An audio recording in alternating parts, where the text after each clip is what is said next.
publish your ways, to photograph courage that comes from above. Lord, let my life communicate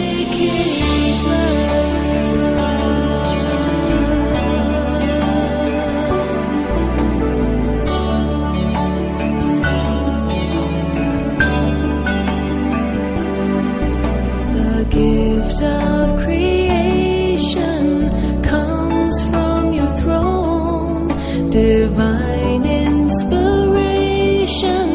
from you alone. The talent inside me is there by design. Remind me the glory's not mine. To speak of your mercy, to write of your grace, to broadcast compassion, to publish your ways, to photograph courage that comes from above. Lord, let my life communicate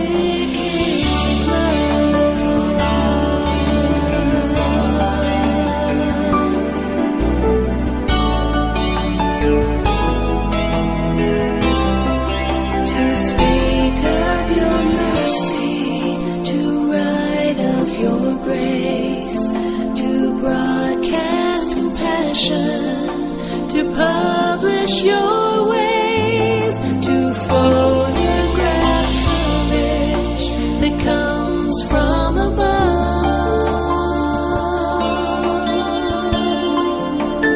Lord, let my life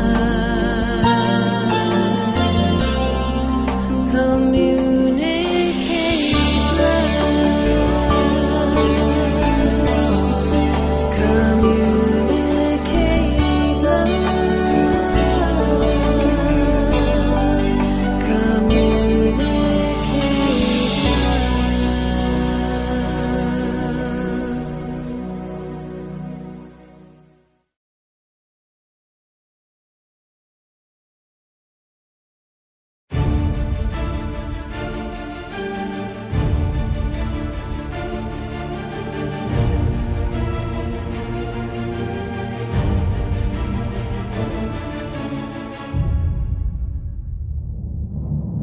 At nakita ko ang ibang anghel na lumilipad sa gitna ng langit na may mabuting balita na walang hanggan upang ibalita sa mga nananahan sa lupa at sa bawat bansa at angkan at wika at bayan. Ang sanlibutan na batbat ng kadiliman ng kasalanan, tila baga walang inaantay na kawakasan. Kailangan natin silang dalhan ng katotohanan. Huwag nating ikahiya ang pangangaral ng Ebanghelyo sapagkat ito ang kapangyarihan ng Diyos para sa ating kaligtasan. Inilunsad po namin ang programang Kapitulo Bersikulo upang maging kasangga ninyo sa katotohanan.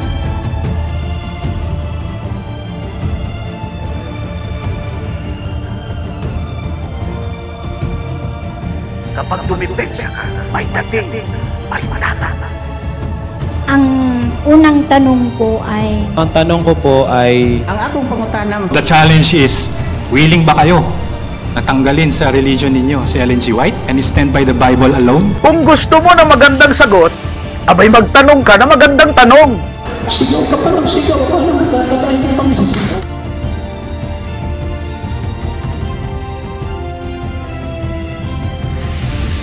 Kung pag-uusapan ay doktrina, lahat ng tama ihayak at yung mali ibunyak. Hindi ka mahihirapang hanapin ang katotohanan kung Biblia lamang ang iyong pinagbabatayan. Kunting hakbang na lang, Sabatista ka na.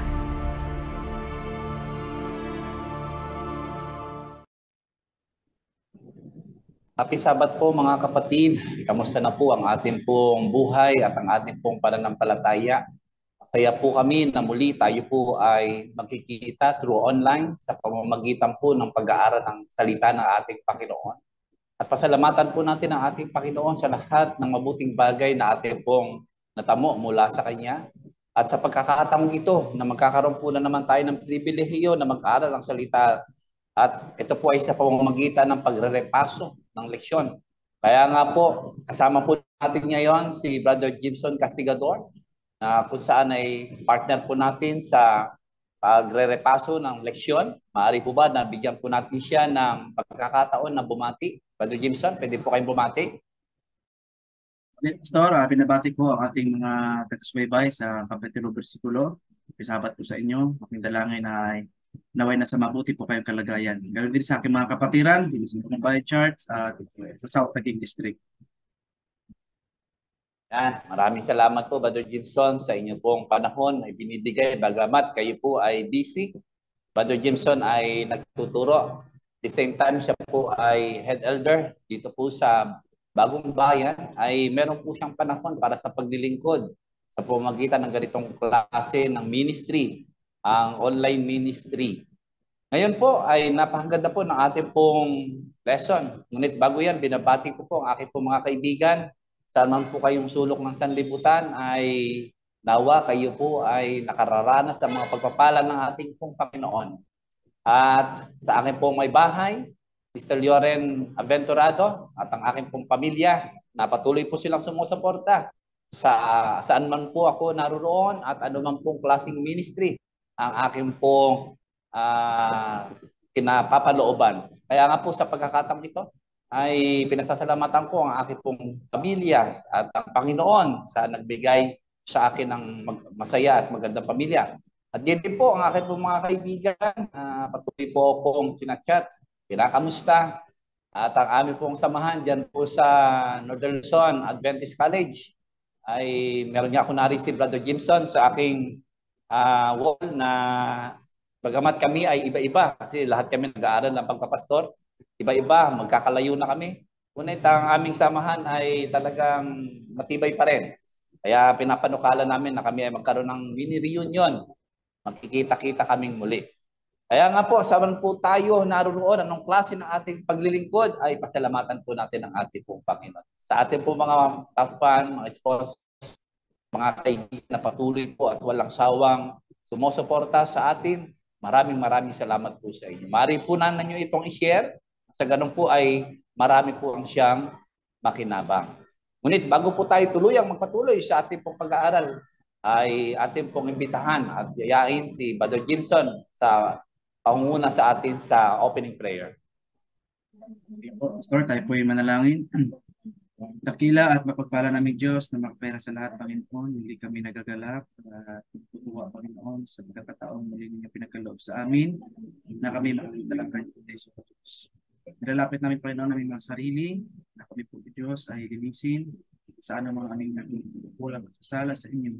Ganon din, Panginoon, aming mga taga-subaybay. Sa ganon, Panginoon, ay magawa namin makita, maunawaan ang inyong salita, Panginoon. Gabayan kami ng Holy Spirit, O Diyos, na siya magtuturo sa amin, magbibigay ng karunungan, Panginoon. Upang sa ganun, O Diyos, ang pagtalakay na ito ay maging papapala sa bawat isa. Ingatan, Panginoon, ang bawat isa, ganoon din ang aming internet connection, ay manatili itong malakas, Panginoon, hanggang sa matapos ang programa. Ito po aking hiling at dalangin sa matamis na pangalan ni Jesus namin tagapagligtas. Amen. Amen.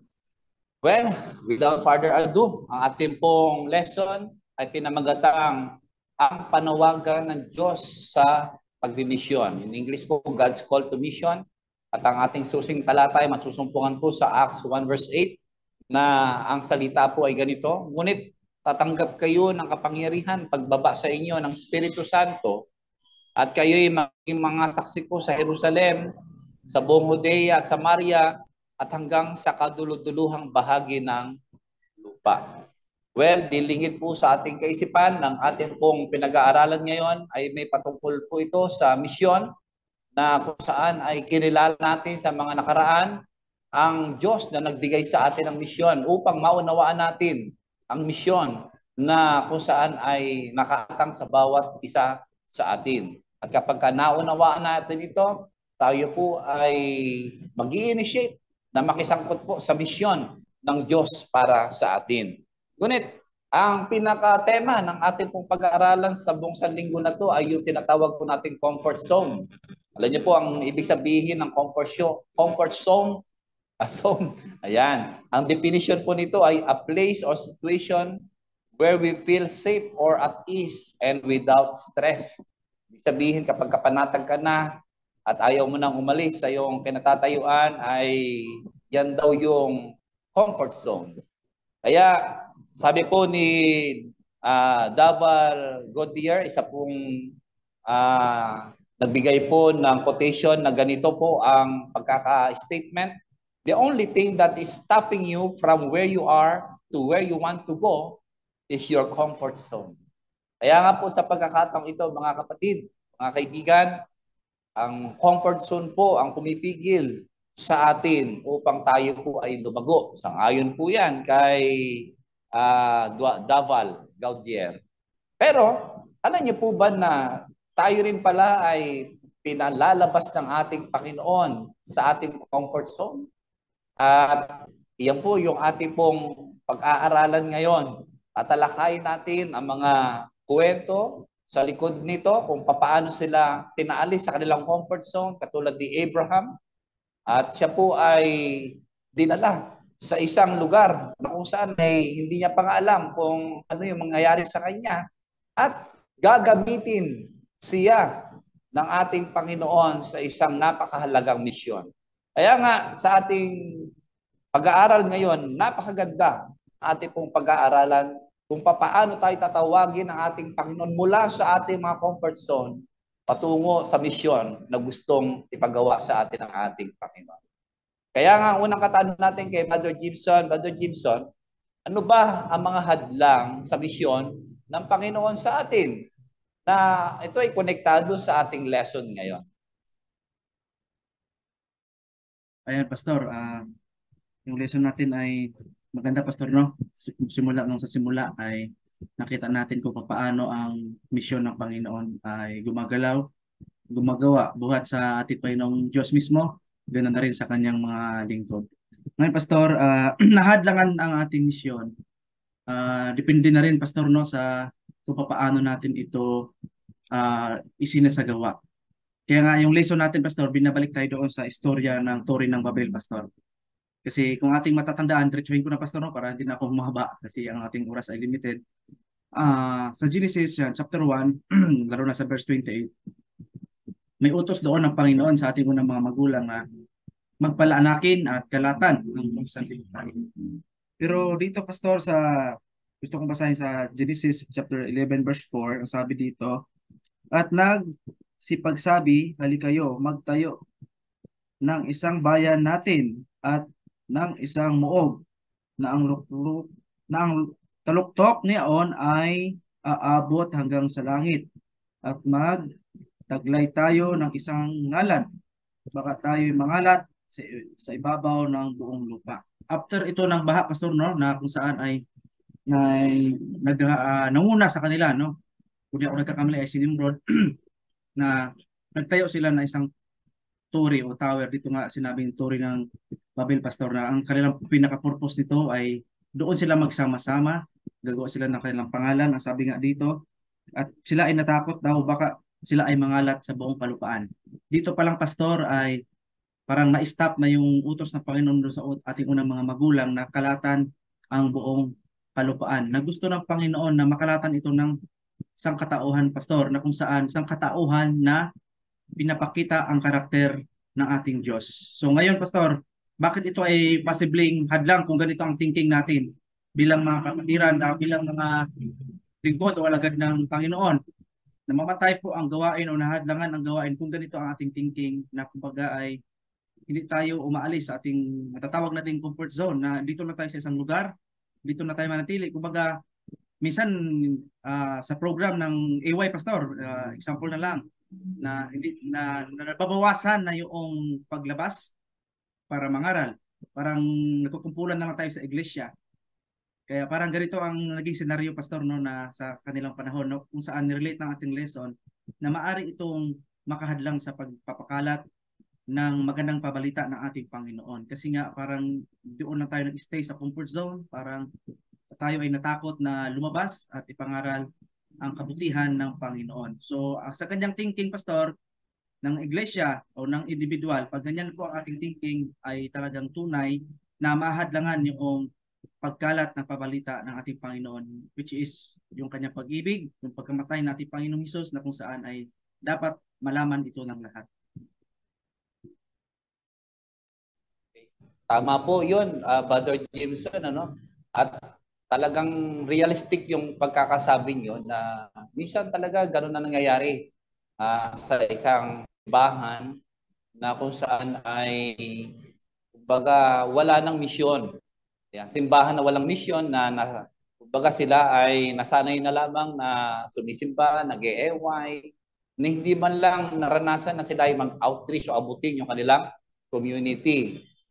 Totoo rin yung pagkakasabi nyo na maaaring may mga pangamba sa kanilang isipan, natatakot sila, o kaya ay talaga namang nakakapagod din naman talaga na lumabas. May tangka, talang kapag ka nandiyan ka sa may simbahan, minsan kapag aircon pa nga yung simbahan natin, ay minsan ay mahirap talagang lumabas kasi mas masarap na doon sa loob. Kaya pero panganib din yung ganong kaisipan. Kasi ito ay naglalaman ng selfishness. Kumbaga, ayaw nating mapagamit, ayaw din nating i-share kung ano yung mabuting pabalita na dala-dala natin sa ibang tao. At ganyan yung nangyari sa Tower of Babel. Yung pagkakasabi nyo nga po, ano, na kumbaga ang panukala ng Diyos sa kanila ay punuin yung lupa.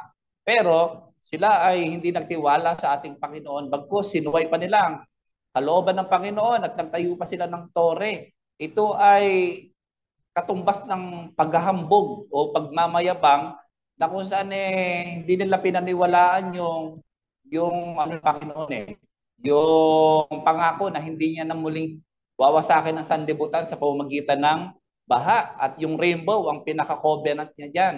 Pero hindi ito pinaniwalaan ng mga tao, bagkus gumawa sila ng sarili nilang pagsusumikap ng kaligtasan. Ito nga yung tore ng Babel.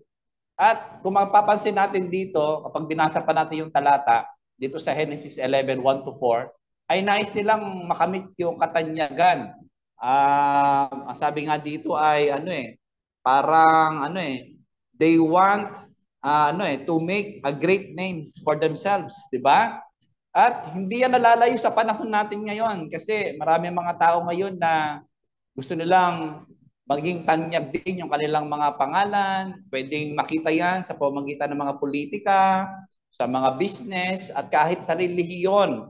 At kapag ka nawala yung misyon ng ating Panginoon, masyado nang naka-stay na sa comfort zone ang isang individual, ito ay hindi kalooban ng ating Panginoon. At dahil yan sa kakulangan nga ng pananampalataya. Pero, ang kagustuhan ng ating Panginoon ay talagang, Brother Gibson, ibalik tayo sa kanyang orihinal na plano upang tayo ay mapabuti. Kaya nga, ginawa niya doon sa mga tao doon sa Tower Babel ay nilito yung kanilang mga salita. Kamisan, yung mga persecution na nangyayari sa ating buhay, yung mga hindi magaganda, sa tingin natin ay parang hindi umaayos sa plano natin, nakatutulong ito. Sabi nga ni Laura, blessing in disguise, di ba? Blessing in disguise. Kasi nga, matutuon talaga tayo sa original na plano ng ating Panginoon. Ayan, Brother Jameson, sa'yo, napakaganda na ating talakayan. Ngunit, bakit, Brother Jameson, sa tingin mo, nagiging pagpapala ang paghahayag ng Ebanghelyo? Ayan, Pastor. Alam naman po natin na ang lahat ng mga mabubuting bagay ay talagang mula sa Panginoon. Mga blessings na ating natatanggap ay mula po sa Panginoon lahat yan. Mga kapatid, gusto kong basahin itong nung tinawag ng Panginoon si Abraham, Pastor. Gusto kong basahin itong sa Genesis chapter 12. Sisimula sa versikulo 1. Sabi dito, sinabi nga ng Panginoon kay Abram, umalis ka sa iyong lupain at sa iyong mga kamag-anak at sa bahay ng iyong ama na ikaw ay pasalupaing ituturo ko sa iyo. At gagawin kitang isang malaking bansa at ikaw ay aking pagpapalain. At padadakilain ko ang iyong ngalan. At ikaw ay magiging isang kapalaran. At pagpapalain ko ang mga magpapala sa iyo at susumpain ko ang magsusumpa sa iyo at pagpapalain sa iyo ang lahat ng angkan sa lupa. Pastor, gusto ko lang i-point dito, Pastor, no, na ang Panginoon ang siyang nagbibigay ng pagpapala ng lahat. Ganon din sa buhay ni Abraham noong siya ay tinawag ng Panginoon. Makikita natin dito na parang maraming blessings, Pastor, na paparating, no? Hindi lang kay Abraham, kundi doon sa mga bansa din o makasalamuha niya na magbe-bless sa kanya.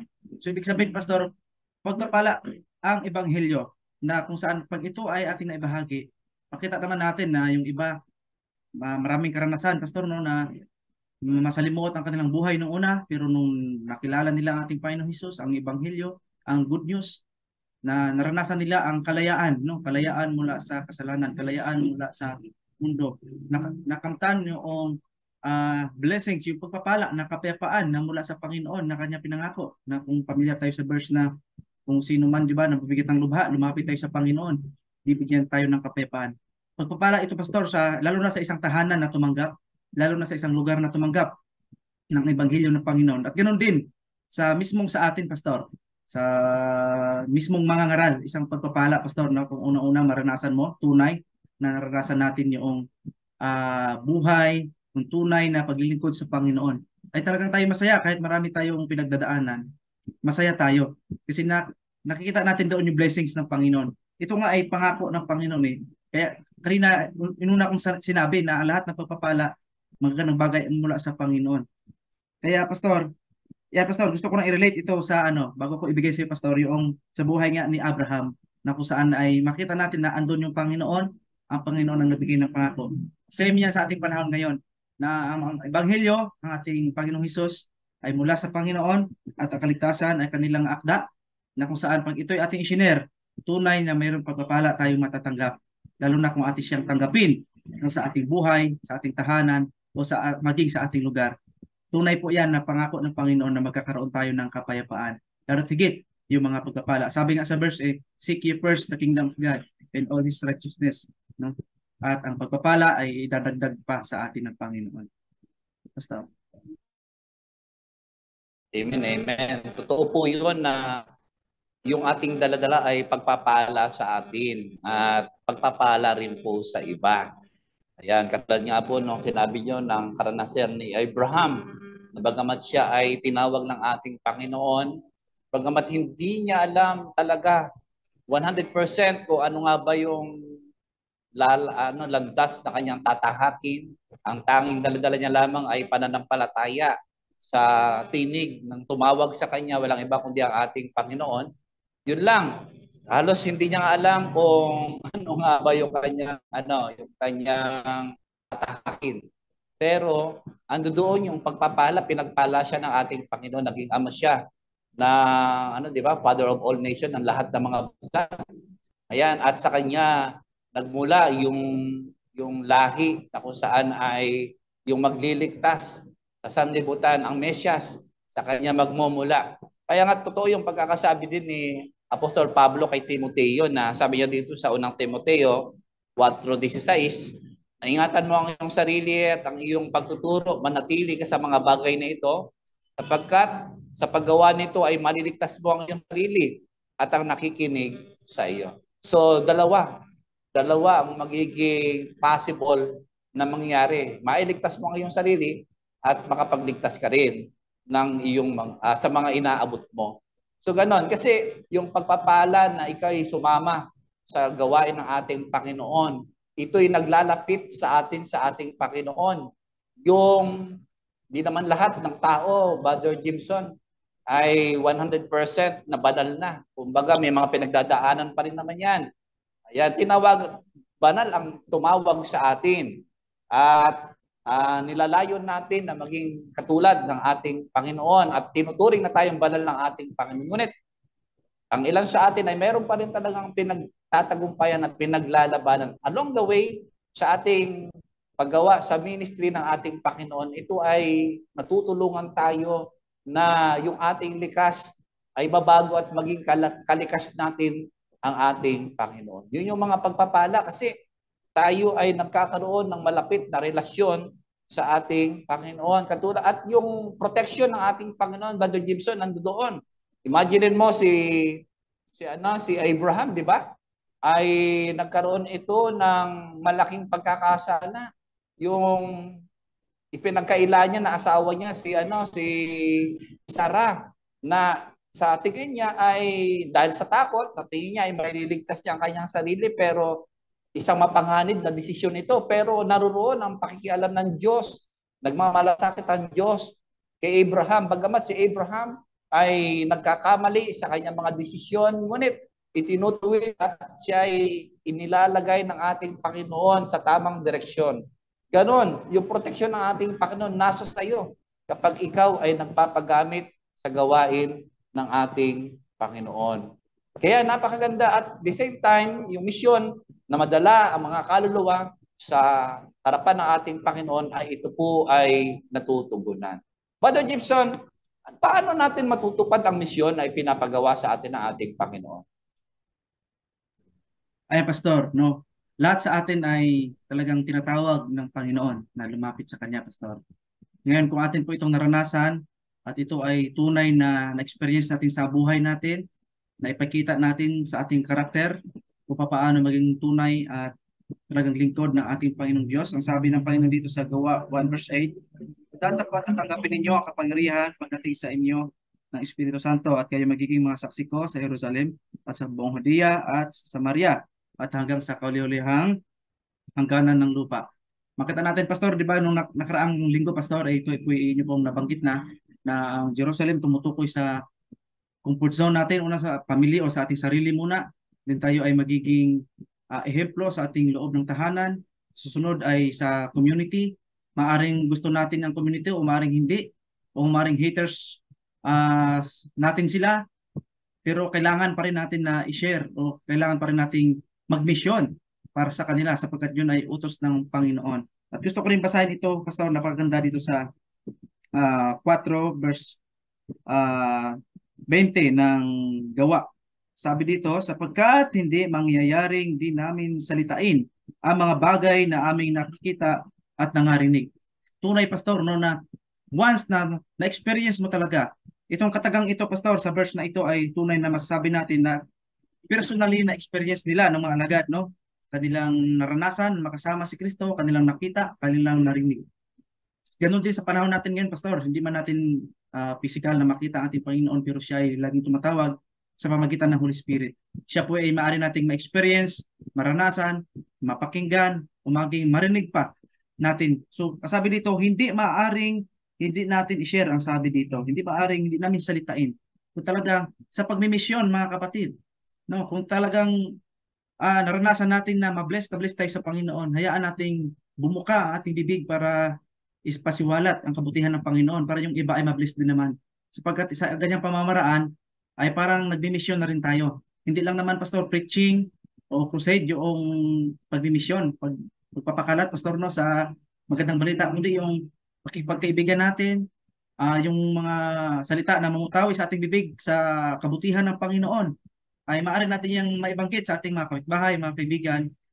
Makita nila na ang taong ito ay tunay na naranasan ang Panginoong Diyos. Kasi makikita sa kanyang buhay, makikita sa kanyang pamilya, makikita sa community o sa barangay kung gaano siya kabuti at ang Panginoon ay sumasa kanya. Kung ano yung lalabas sa ating bibig, yun yung kumbaga, yun yung relasyon natin sa Panginoon. Kaya sa pagmimisyon, Pastor, manguna sa ating sariling personal na buhay, sa pamilya, sa community, kung paano natin naranasan ng Panginoon, yun yung ating doon tayo mag-start na mag-mission para bagang kahit hindi formal na sermon, Pastor, no, kahit hindi formal na crusade o Bible study, yung parang naging witness lang tayo kung paano kabuti ang Panginoon sa ating buhay. Ay yan ay start na mission para maipakilala kung sinong Diyos natin pinaglilingkuran. Pastor. Yan, amen. Tama po na dapat nasa dugo natin, nasa DNA natin ang pagmimisyon. Sabi nga, once we are a missionary, ano nga ba yun? Parang may may quotation yan once we are a missionary, always a missionary, yung ba yun? Ayan. Basta dapat nasa dugo natin yan, mga kapatid. Kumbaga, hindi tayo dapat napilitan lang. Kumbaga parang dahil sa tayo ay pinanganak ng Seventh-day Adventist o kaanim ka ng Seventh-day Adventist at mayroong programa na Plant a Church 100, ay doon lang tayo gagawa sa misyon ng ating Panginoon. Parang ang nangyari ay parang naging option na lang yung mission ng ating Panginoon. Hindi natin alam na yun ang dahilan ng pagkatawag sa atin ng ating Panginoon mula sa kadiliman papunta sa kagilagilan na liwanag upang ipahayag ang kaluwalhatian ng ating Ama na nasa langit. Yun yung misyon na ipinagagawa sa atin ng ating Panginoon na sabihin sa sanlibutan na merong darating na Diyos na siyang magtatayo ng kaharian sa sanlibutan ito. Walang iba kundi ang ating Panginoong Jesus in relation sa three angels message. Ngayon, ang dahilan kung bakit hindi natin ito nagagawa ay dahil nga nasa comfort zone tayo. Actually, yung prediction ng ating Panginoon doon sa Acts 1 verse 8 na ating binasa kanina, yung fulfillment niyan ay nasa Acts 8 verse 4 na kung saan nung nagsimula yung persecution, sabi nga, when persecution began the church in Jerusalem, na-disperse sila or over Judea and Samaria. Pero mapapansin natin yung Phoenicia o yung Lebanon o yung Cyprus ay ando doon, pero yung mga Israel ay nangangaral lamang doon sa kapwa nila Hudyo. Talagang hindi nila intensyon na magpalawak pa. Kumbaga, para sa kanila ay hindi maganda na ibahagi sa iba yung ebanghelyo. Pero hanggang sa nakialam ng ating Panginoon na naginip itong si Pedro at makikita natin na Brother Jameson na sinang-ayunan din ito ni Pedro dahil nga doon yung intervention ng ating Panginoon. Dahil ang panukala ng ating Panginoon ay maging witness tayo. Kumbaga, ito ay maging DNA natin sa ating mga tahanan, sa ating iglesia, sa ating mga kapitbahay, at even in our community. At kapag may pagkakataon, may panawagan sa atin na tayo ay ipadala sa ibang bansa, why not? Basta nandoon po yung ating pong willingness na magpagamit sa gawain ng ating pong Panginoon. Sa simpleng nga lang, Brother Jameson, di ba sabi nila, busy. Busy ako Parang wala na akong time sa pagmimisyon ng ating Panginoon. Alam nyo, sa simpleng kainan lang, pwede tayong magmisyon. Yung kumakain kayong magkakaibigan, pwede kayong magmisyon. Ang pinagkukwentuhan nyo habang kumakain kayo ay may kinalaman sa gospel. Ayan. Kahit hindi naman 100% na gospel yung pinag-uusapan nyo, pero meron kang direksyon na gusto mong ibahagi si Kristo sa iyong kaibigan. Kung kayo man ay nagkakatuwaan, nagkakaroon ng bonding, kainan, yan. Basta nasa dugo natin, hindi tayo mapigilan na ibahagi ang salita ng ating Panginoon. Kaya nga, habang pinamumunuan tayo ng banal na Espiritu, Brother Jameson, maaari tayong tawagin na tumawid sa mga hangganang pisikal, sa mga kultura, mga etnika at iba pa, hanggang sa mga hangganan, hanggang sa ulo ng lupa. Ang tanong, willing po ba tayo na magpagamit sa panawagan ng ating Panginoon? Brother Jameson, meron ka bang gustong sabihin bilang huling pananalita? Yan, Pastor, ako po ay umaapila yan sa ating lahat, ating mga kapatiran, ganun na rin sa ating mga kaibigan, na tanggapin natin ating Panginoon Hesus sa ating buhay. At siya ay ang manguna sa atin para mag-mission din sa iba, para ipapatid ang magandang papalita sa iba upang sila din ay magkaroon ng kaligtasan. Tayo po ay magbukas sa ating puso't isipan, maging willing na magpagamit. At ang Panginoon ay super willing na tayo at bibigyan ng spiritual gift na magagamit natin sa ating pagmimisyon.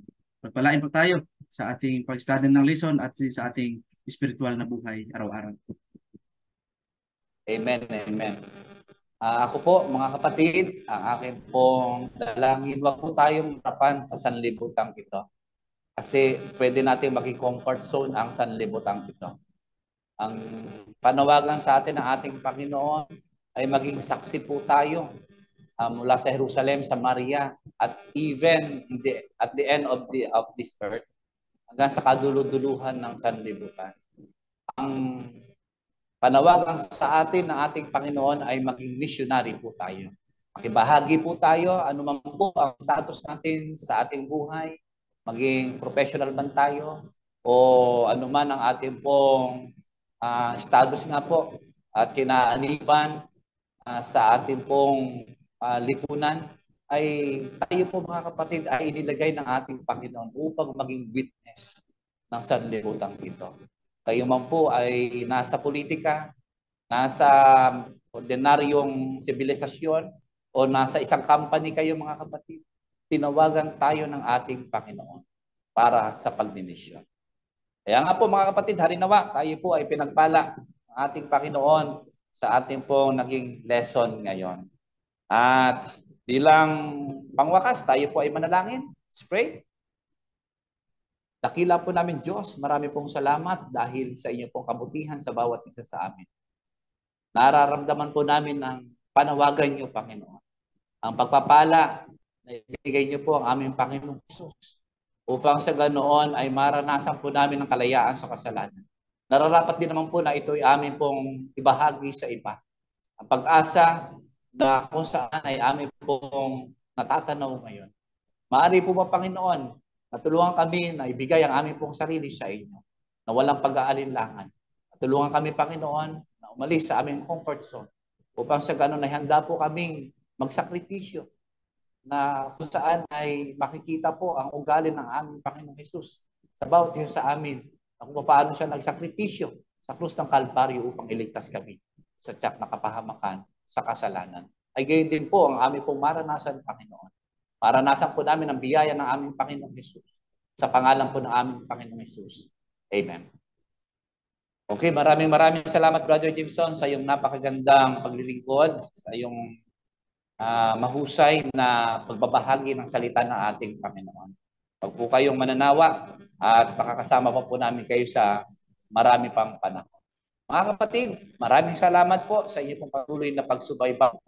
Harinawa, kayo po ipipala sa ating pong pagtalakay ng leksyon. Pag po kayo mawa at tayo po ay dadako na sa ating pong ikalawang serbisyo. Ito po ang kapitulo versikulo, ang inyong pong lingkod. Kasama po natin si Brother Jameson Castigador at si Pastor Jaime Aventurado na nagsasabi po sa inyo na tayo po ay maglingkod sa ating Panginoon sa pamamagitan ng pag-aliw ng banal na Espiritu. God bless po and happy Sabbath.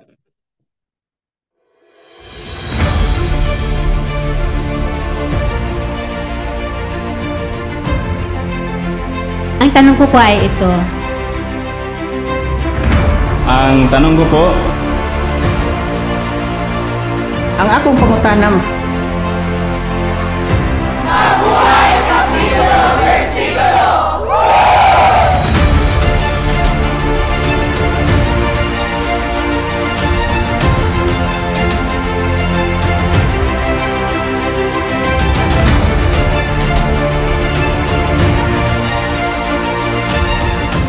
Isang maganda at mapagpalang araw ng Sabat sa atin mga kapatid.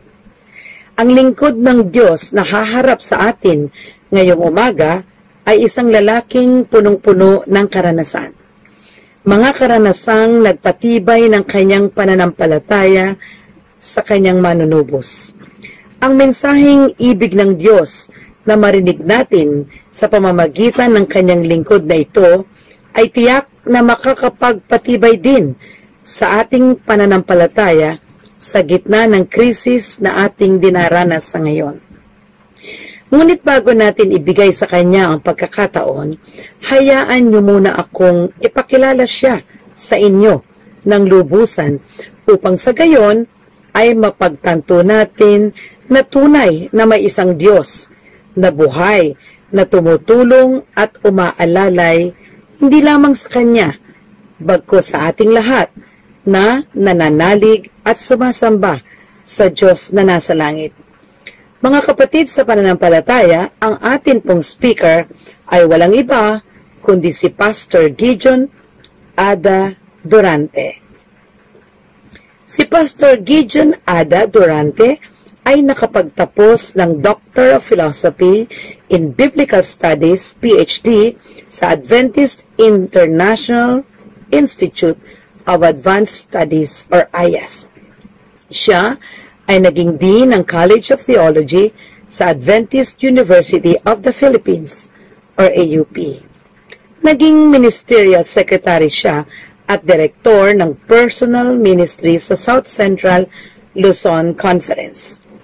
Naging Ministerial Secretary din siya sa North Philippine Union Conference.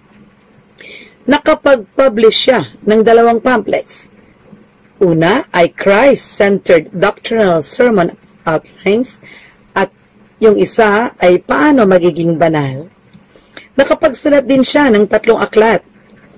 Una ay Diskusyon sa mga doktrina na aayon sa kautusan, Sabbath, inumin at pagkain. Yung pangalawa ay Diskusyon sa mga doktrina na ayon naman sa Trinity. At yung pangatlo ay Documented Answers on Seventh-day Adventist Issues. Si Pastor Gideon Durante ay napalaban sa First Philippine National Bible Contest noong March 1981 na nilahukan ng mga pastors at lay members ng iba't ibang relihiyon. Ang mga sponsors ng Bible Contest na ito ay ang Embassy of Israel, Philippine Department of Education, Culture and Sports or DEX, the Ateneo de Manila University, at ang Philippine Bible Society. Ang mahigit na 60 or 60 na katao na sumali sa First Philippine National Bible Contest ay mula sa iba't ibang Christian denominations. Ang Bible Contest na ito ay televised at hosted by Mr. Ronald Rennie. Ang mga questions ay galing pa sa bansang Israel.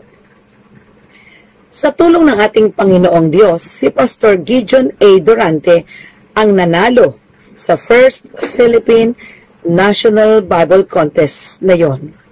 Bilang winner sa Bible Contest sa buong Pilipinas, siya ay ipinadala ng Makati-based Israel Embassy at ang Philippine Government sa Jerusalem, Israel, upang lumahok sa 5th International Bible Contest noong September 1981.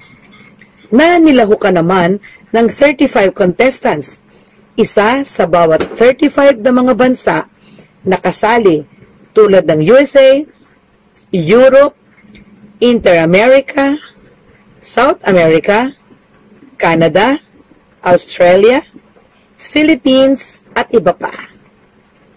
Bagaman si Pastor Durante ang nagtap sa preliminary exams, 39 out of 40 points, hindi siya pinalad na manalo sa final round. Si Pastor Gideon A. Durante ay nag-retire sa gawain sa Pilipinas noong 2008. Siya at ang kanyang asawa ay naninirahan na sa California simula noong 2009.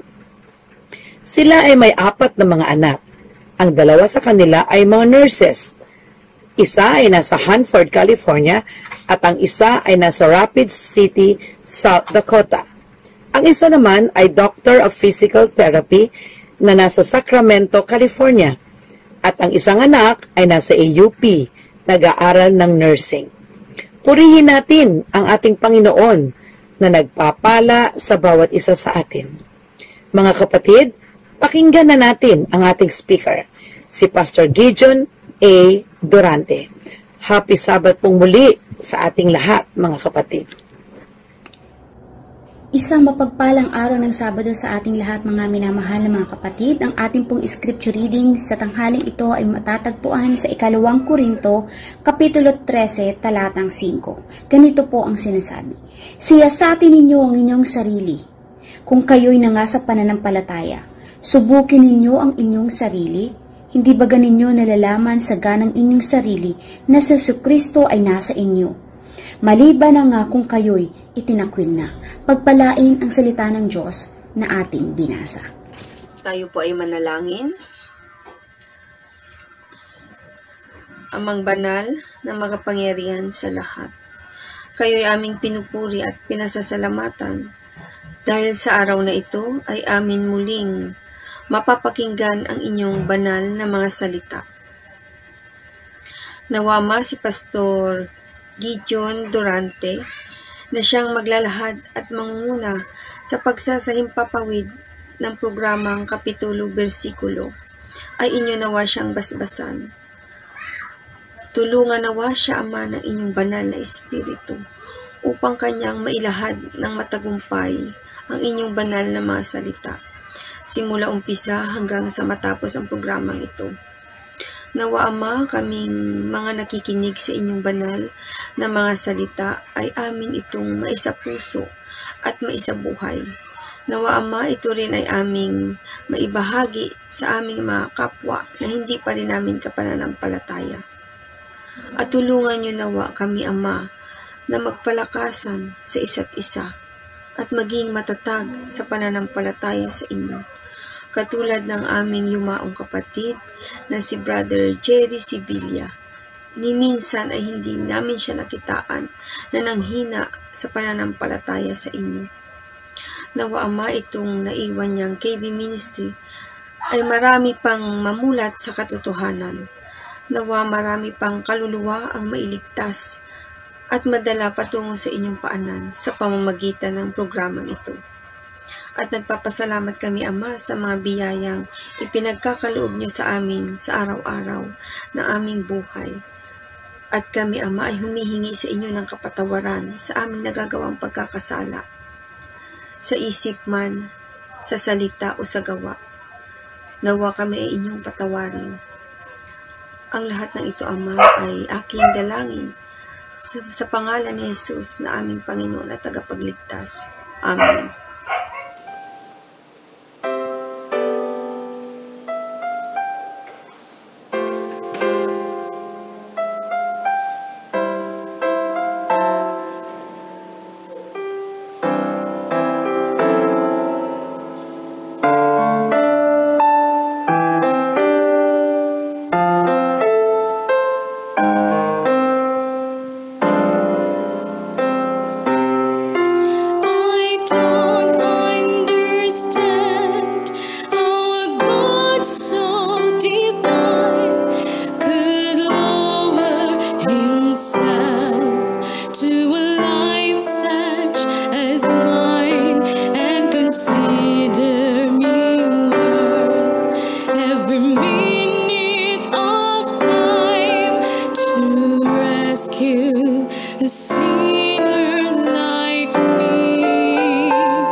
Magandang araw ng Sabat, mga kapatid.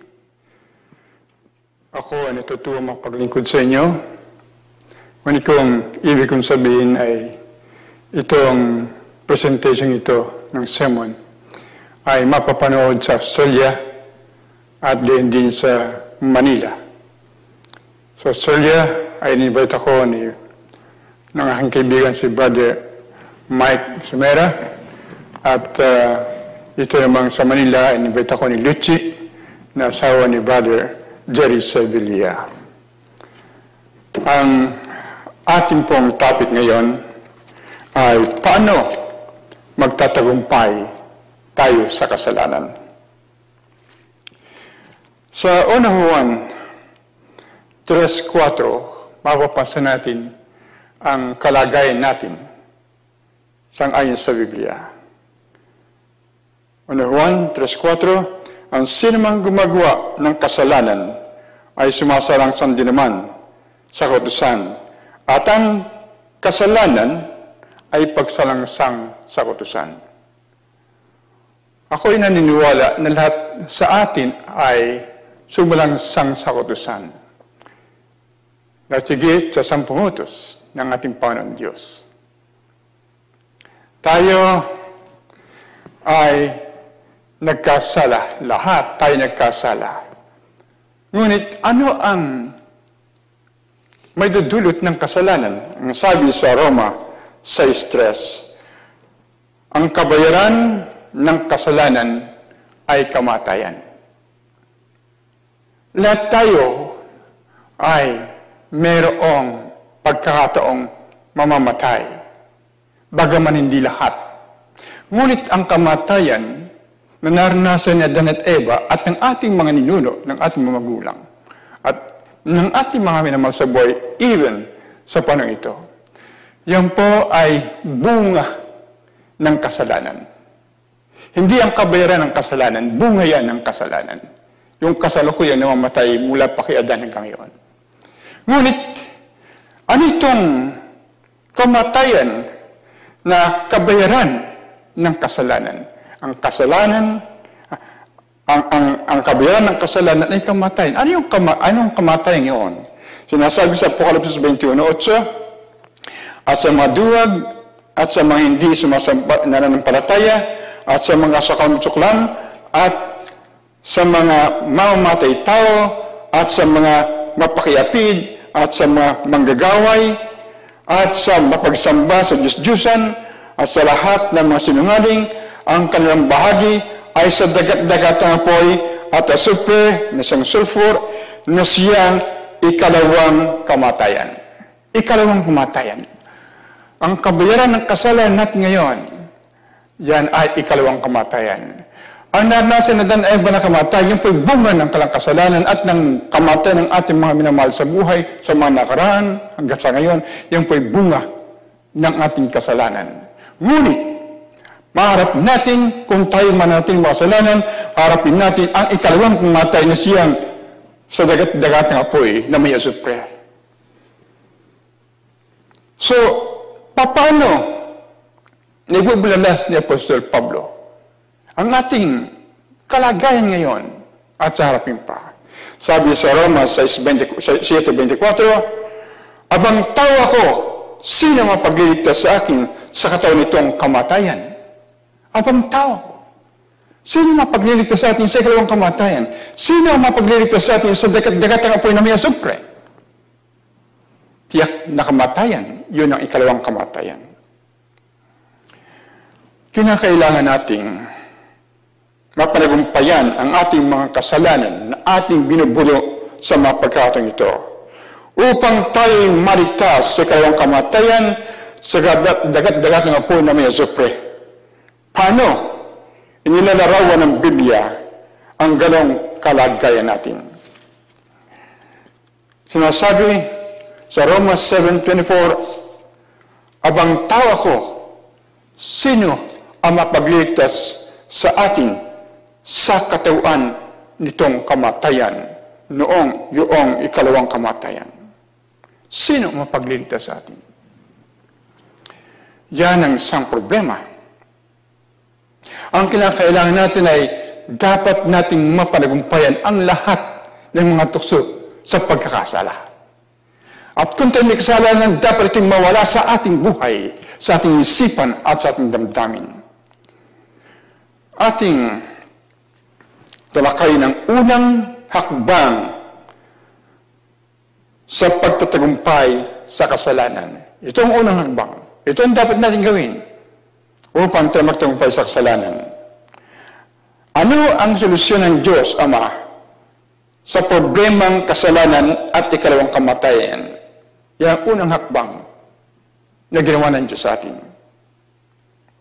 Ang sabi sa Juan 3:16 sa magandang balita Biblia na translation, sabi doon, sapagkat gayon na lamang ang pag-ibig ng Diyos sa sangkatauhan, kaya ibinigyan niya ang kanyang kaisa-isang anak upang ang sinumang sumampalataya sa kanya ay hindi mapahamak kundi magkaroon ng buhay na walang hanggan. Tayo nagkasala sa Diyos. Ngunit ang Diyos di nagmana ng paraan. Ang Diyos Ama ay nagsugo ng kanyang anak upang tayo kanyang iligtas. Paano tayo iniligtas ng Diyos sa pagsugo ng kanyang anak? Ano ang mangyayari sa kanyang anak? Ano ang role ng kanyang anak sa pagliligtas sa atin? Ang sabi dito sa talata sa Roma 5:8, magandang balita Biblia, ngunit pinatunayan ng Diyos ang kanyang pag-ibig nang mamatay si Kristo para sa atin upang nang tayo makasalanan pa. Si Kristo ay namatay para sa atin nang tayo makasalanan pa. Si Kristo matay. Ano ang bisa ng kamatayan yun? Ano ang kahulugan ng kamatayan ni Kristo para sa atin? Ang sabi niya sa talata, namatay para sa atin, for us. Ibig sabihin, na sa halip na tayo ang siyang dapat mamamatay sa dagat-dagatang apoy na may asupre, siya na ang umako ng kamatayan yon upang kayo't ako ay hindi na makaharanas ng kamatayan bunga dulot ng dagat-dagatang apoy na may asupre. Siya ang umako. Ganyan na lamang pag-ibig ng Diyos. Ganyan na lamang pag-ibig ni Kristo sa bawat isa sa atin. Yan ang role ng Ama at ng Anak. Ano naman ang role ng Banal Espiritu sa kaligtasan upang tayo maragumpay sa kasalanan, sa kamatayan? Ang sabi sa 1:16, 7, 8, Gayunmay sinasalita ko sa inyo ang katotohanan. Nararapat sa inyo na ako'y yumaon, sapagkat kung hindi ako yayaon, ang mga alin ay hindi paririto sa inyo. Ngunit kung ako yumaon, siya'y susuguin ko sa inyo. At siya, pagparito niya, ay kanyang susumbatan ang sanlibutan tungkol sa kasalanan at sa katwiran at sa paghatol.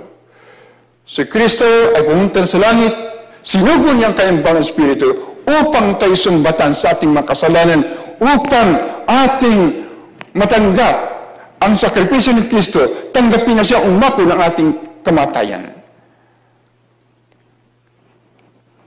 Marahil, ating nadadama at ating naranasan lagi na mayroong sumusumbat sa ating pagkat tayo nakagawa ng kasalanan yan.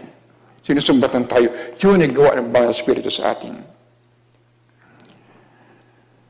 Ano ang mga nararapat nating gawin sa sinusumbat ng banal na Espiritu tungkol sa ating mga kasalanan? Bakit tayo sinusumbatan ng banal na Espiritu sa ating kasalanan? Anong dapat nating gawin? Una, sa Gawa 3:19. Kaya nga, mangagsisi kayo at magbalik loob upang mangapawi ang inyong mga kasalanan, upang kung magkagayon ay magsidating ang mga panahon ng kaginhawahang mula sa harapan ng Panginoon.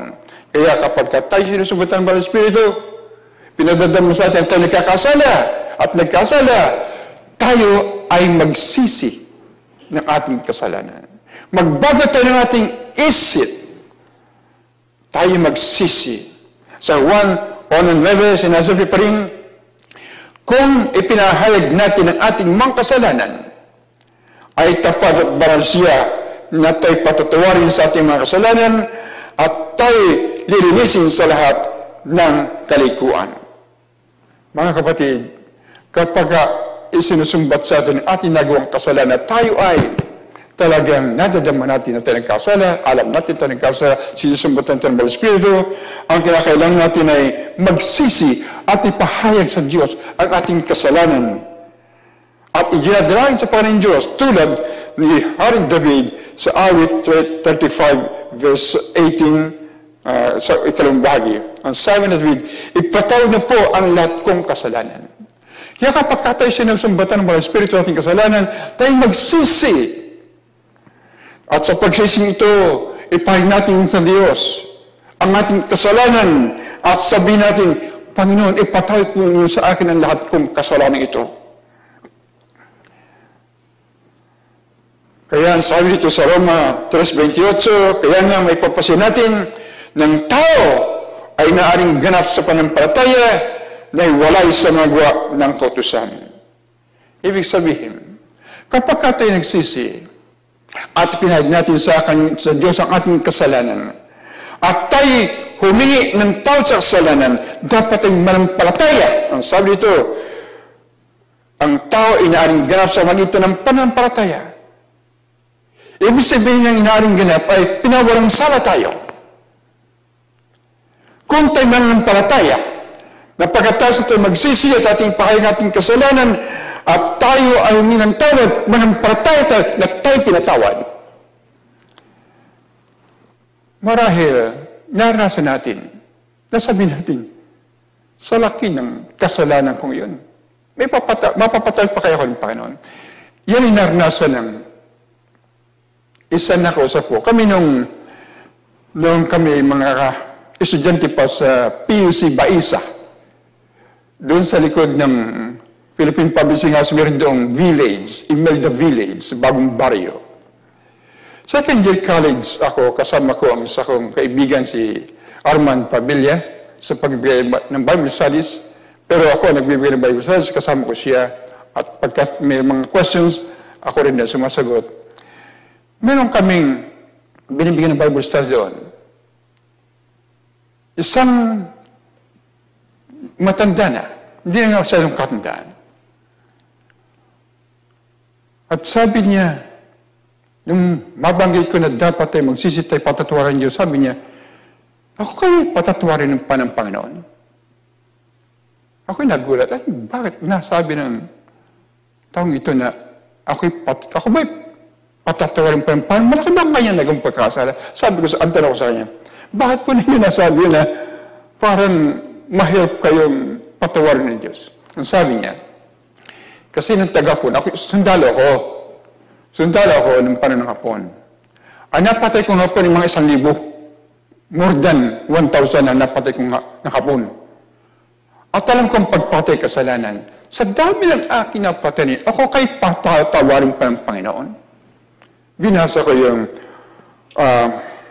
Isaiah 1:18, ang sabi dito sa Isaiah 1:18, magsiparito kayo ngayon at tayo magkatiwalaan sa sabi ng Panginoon, bagaman ang inyong mga kasalanan ay maging tila mapula, ay magiging mapuputi na parang niebe, bagaman maging mapulang gaya ng matingkad na pula ay magiging parang balahibo ng tupa. Kaganumang kasalanan ang nagawa, tayong patawarin yan ng ating Panginoon Diyos sapagkat si Kristo mismo ang isang umako ng ating kasalanan, ng ating kamatayan. Siya ay nag-decide na pabautismo at sinabautismohan. Siya ang kaunanahang nabautismo sa kanyang pamilya hanggang sa kanyang mga kinabautismohan at ang mga apo ay Adventist na rin. At ang balita ko, nagpunta doon ang kaibigan sa Belia, nakita niya ang mga anak at mga apo doon sa simbahan. Mga kapatid, ganun kalaki ng ating kasalanan. At sinasabi na, paulit-ulit kong ginagawa. Yan po, taimting na kayo ay humingi ng tawad, magsisimi ng tawad, at manampalatayang pinatatawad kayo ng Diyos. Kung kayo nagdududa, hindi pa kayo pinatatawad ng Diyos. Ngunit sa magitan ng panampalataya, ang tayo aring gawin sa magitan ng panampalataya. Hindi natin dapat sabihin, babawi ako. Ako ay magtatapat. Hindi mo na humingi ng tawad ng kasalanan. Kahit na tayo mag-decide na tayo susunod sa utos ng Diyos, Sabat, ngunit hindi tayo humingi ng kapatawaran sa ating kasalanan at hindi tayo nanampalatayang tayo pinatawad, tayo makasalanan pa rin kahit natin tapat manginig ng Sabado. Habang may kasalanan pang hindi napapatawad, tayo makasalanan pa rin.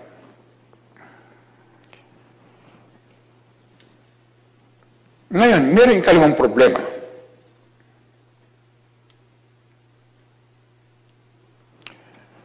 At ito ay meron ding kakibat na kinakailang pagtagumpayan. Dako tayo sa ikalawa.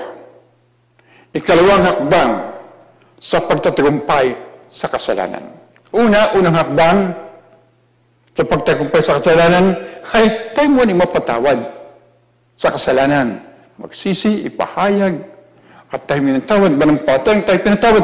Yan ang unang hakbang upang tayo ay managumpay sa kasalanan. Ang ikalawa na hakbang sa pagtagumpay sa kasalanan ay may problema. Pagkatapos tayo napatawad at manampalatayang pinatawad, may problema pa rin tayo. Sa Roma 7:19, ang sabi ay, sapagkat ang mabuti na aking ibig ay hindi ko ginagawa. Ngunit ang masama na hindi ko ibig ay siya kong ginagawa. Di ba naranasan natin, yung gusto kong makaligtas na dito sa kasalanan, gusto kong makapanagumpayan. Gusto ko ako managumpay, pero hindi ako managumpay. Pero yung kasalanan, yung kasalanan na gusto kong panagumpayan, hindi ko magawa. At ang sabi pa dito, sapagkat ang mabuti na aking ibig ay hindi ko ginagawa. Ngunit ang masama na hindi ko ibig ay siya kong ginagawa. So, yan ang problema.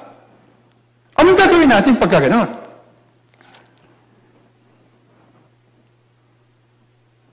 Merong isang pangyayari dito sa Amerika. Alam mo itong California, ako ay nasa California ngayon. Dito sa California ay maraming farmland. Maraming mga farmers. Ang lalawak ng mga farms nila. Meron isang farmer.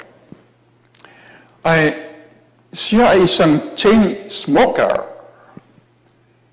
Matin siya ng Evangelistic Crusade ng isang Adventista. At alam naman natin na karaniwan sa mga Evangelistic Crusade, nauna muna yung lecture tungkol sa kalusugan.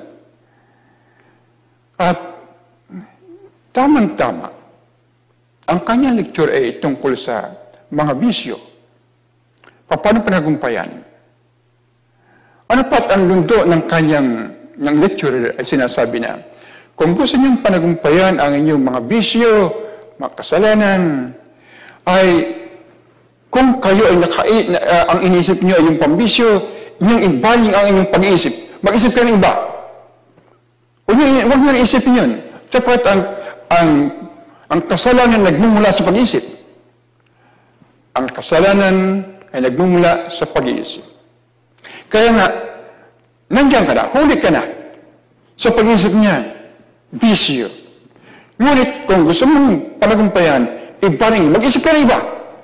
Isipin ng Diyos, isipin ninyo ang pangalan ng Banal Espiritu Santo, isipin niyo ibang bagay, ang masayang bagay, malilimutan ninyo at hindi niyo gagawin ang mga bagay na tinutukso ni Satanas. Sapagkat ang ating ginagawa ay kung ano nasa isip natin. Kung ano nasa isip natin, yun ang ginagawa natin. Kaya nga, ibarin natin ang ating pag-isip sa ibang bagay na dapat natin gawin. At nang marinig ito ng isang farmer na ito, pero nalalasa pa rin ang sigarilyo. Kaya may bawang pa rin siyang sigarilyo. Habang nagtataktura siya, ay talagang napagbuno siya, ayaw ko na ito. Ito yung masama sa kalusugan. Pero habang inisip niya ang sigarilyo pa rin sindi siya. Pagbalik niya, nakatraktura siya sa kanyang bukid. Ang ginawa niya sa tindi ng kanyang pakipaglaban, kinuha niya yung isang pakete ng sigarilyo at itinapon niya habang siya nagdadrive. Tinapon niya, ayaw ko na sa iyo. Nang pagbalik niyon, habang inisip niya, napapatakam na naman niya. Napapatakam siya. Bumaba siya sa kanyang doktora at kinuha niya at nagsiguro siya. Ngayon, badod ulit kanyang konsyensya. Nang siya ay tapos na, pupunta na siya sa kanyang bahay, badod ang kanyang konsyensya, ang ginawa niya talagang badod ang kanyang konsyensya, ginawa sa kanyang bulsa, ang sigarilyo at itinapon sa ruruhan at siya umuwi na. At habang siya ay nasa kalang-sulambe, inisip niya sigarilyo. Habang inisip niya yung napapatakam siya, ay hindi niya matalo ang kanyang pakaramdam, kanyang pagnanais sa sigarilyo. Kinuha kanyang flashlight, gabi na flashlight at kinuha at pinunta niya yung araruhan kung saan niya itinapon at siya sigarilyo. Ngunit matindi na uli ang kanyang pagbadred sa kanyang konsyensya. Nalaala niya, alam ko na, hindi ko na yan iisipin pa. At kanyang itinapon uli sa araruhan, hindi ko na ikaw iisipin pa. At ang umuwi siya, nung sumasag sa kanyang isipan, at siguro, nag-isip siya ng iba. Nag-isip siya ng iba na magandang masayang tagpuan, masayang karasan niya, na walang kanyang pagnanais sa sigarilyo. Kaya, ang sabi ng Apostol Pablo, sa Roma 12:2, at huwag kayo magsiayon sa sanlibutan ito, kundi mag-iba. Mag-iba kayo sa pamagitan ng pagbabago ng inyong isip upang mapatunayan ninyo kung alin ang mabuti at kayaya at lubos na kalooban ng Diyos. Magandang talangin dito, sasabi dito, mag-iba kayo sa pamagitan ng pagbabago ng inyong isip. Nandiyan tukso. Kasi yan nasa isip niyo. Bagoy niyo. Mag-isip ka na iba. Isipin niyo ang Diyos. Isipin niyo ang Banal Espiritu sa ating sarili. At isipin niyo ang masasayang karanasan natin. Tatakong sa tuloy ng Panginoon. Excuse me. Kaya ang kinakailangan, tayo dumalangin sa ating Panginoon at magbago ng ating isipan sa panahon ng tukso. Ikalawang problema dito sa pagbuno sa kasalanan. May mga tuksong lumalapit sa atin. Una, dala natin ang tukso. Sigarilyo, dala natin. Pero may mga tuksong lumalapit sa atin. Paminsan tayo nakasalubong na tayo natutukso, na tinutukso tayo, na gumawa ng kasalanan. Sa Mateo 26:41, itong sabi, kayo ay magmatsyag at magsipanalangin upang huwag kayong magsipasok sa tukso. Watch. Magmatsyag kayo. Watch and pray at manalangin upang huwag kayong magsipasok sa tukso. Ang sabi pa sa Roma 12:2, mag-iba kayo ng pag-iisip, isipin niyo na mahal ninyo ang Diyos nang tuksuhin ng asawa ni Potiphar si Jose. Ito ang nangyari.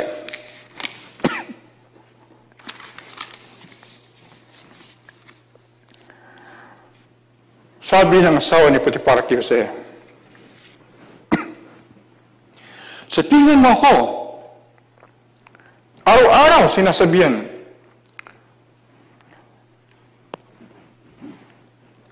excuse me,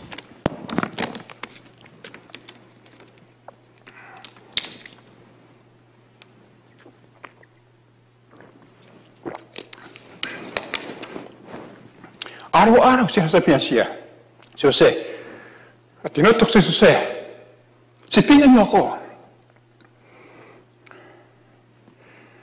Ngunit, si Jose, mas mahal niya ang ating Panginoong Diyos. Ibinaling ang kanyang isipan mula sa asawa ni Potiphar sa ating Panginoong Diyos. Kaya, change the direction of your mind. Bago niya direction ng iyong isipan mula sa tukso, umiwas, inyong isipin, ibalik niyo sa Diyos. Ang sabi ni Jose sa kanya, ito'y malaking kasalanan, ito'y malaking kasamaan at kasalanan sa Diyos. Genesis 39:9. At Jose ay hindi nagkasala. Kaya, nandiyan ang asawa ni Potiphar. Siyempre, ang pinuno ng Egypt, hindi pipili yan ng pangit. Maganda talaga yan, si Mrs. Potiphar.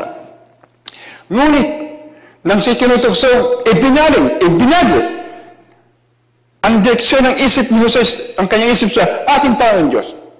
Kahit ang sabi, paano kung magagawa itong kasamaan at kasalanan sa Diyos? At siya nagtagumpay.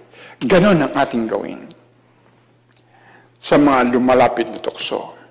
Dito sa awit 14:11, ang sabi, ang salita mo ay aking iniingatan sa aking puso upang huwag akong magkasala sa iyo. Yan, isa pang paraan upang tayo ay huwag magkasala. Ang salita mo ay ingatan sa aking puso. Alam naman natin yung 10 Commandments. Pagka mayroong tukso dyan na, gandang kasangkapan ito, nakawin ko.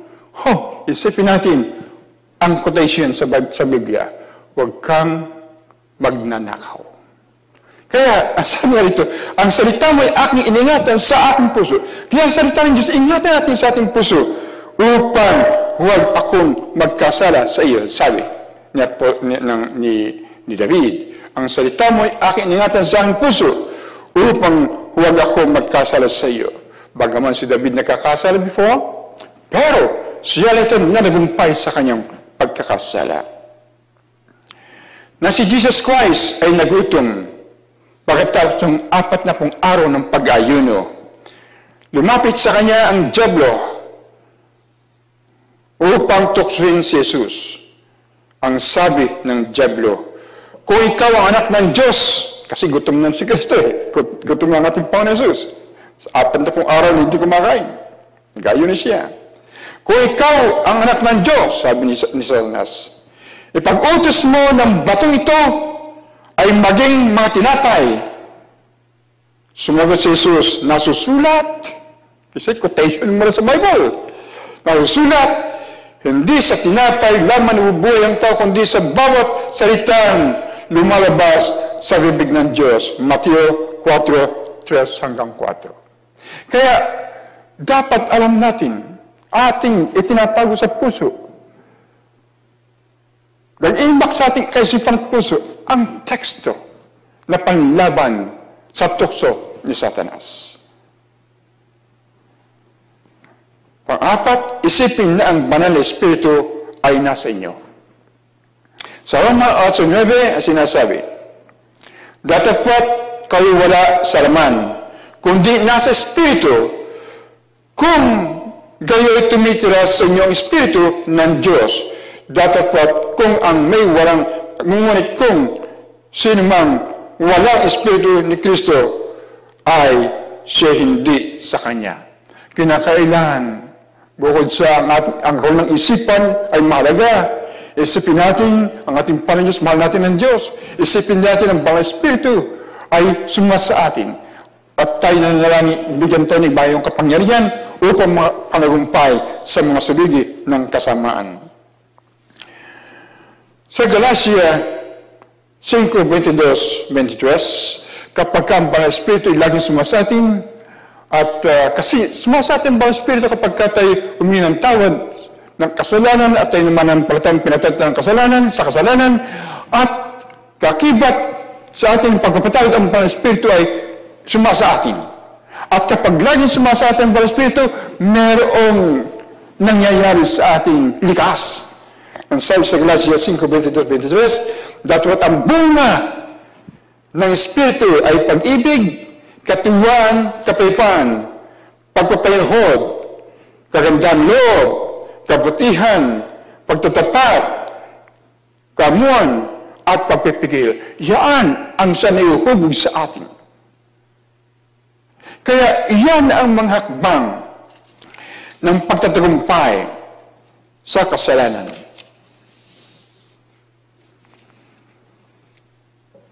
Nais kong malawagan sa inyong mga kapatid, sa inyong mga damdamin, ang sabi sa 2 Corinto 3:5, siyasatin ninyo ang inyong sarili kung kayo'y nangasa pananampalataya. Siyasatin ninyo. Siyasatin natin ating sarili. Tayo baga ay nasa sa pananampalataya? Tayo ba ay nagdududa pa sa ating Panginoong Diyos na tayo Kanyang hindi patatawarin sa laki ng kasalanan? Dapat manampalataya tayo. Subukin ninyo ang inyong sarili. Hindi ba ninyo nalalaman sa ganang inyong sarili na si Jesucristo ay nasa sa inyo? Maliban na nga kung kayo itinakwil na.